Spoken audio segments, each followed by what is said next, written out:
Ito pa rin yung mga bulaklak namin na pinusingan ng kapatid ko dati, oh. Hindi pa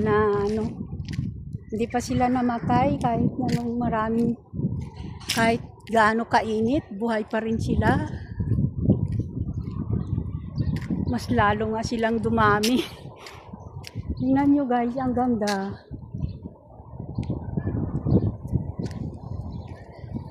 Para silang kusang tinanim. Pero kusa lang silang nabuhay dyan. Walang nagtatanim niyan. Sobrang init ngayon. Pero ayaw kong magpayong at ayaw kong magsombrero. Mas gusto ko yung direct sunlight sa balat ko. Para patay-patay ng mikrobyo.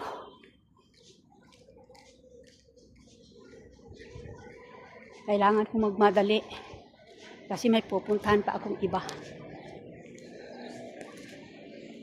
Ayan, bagong bahay na naman gawa nila, oh. Sa dami-dami ba naman ng mga bahay dito?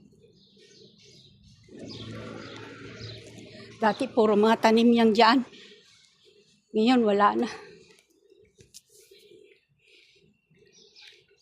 Bye muna guys. Nahapo ako.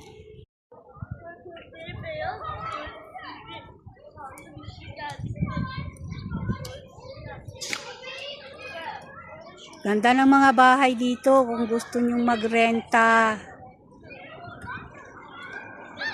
Lumipat na kayo.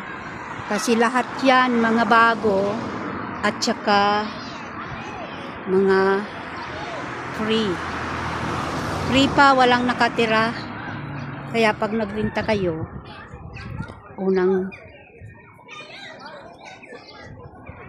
tira nyo talaga. At saka yan, may eskwelahan. May eskwelahan sila malapit. Kaya lang, medyo malayo sa dagat.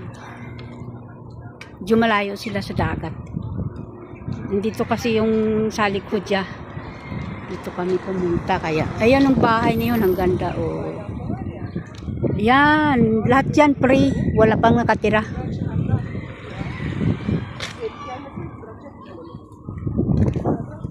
Kaya, isip-isip na kayo.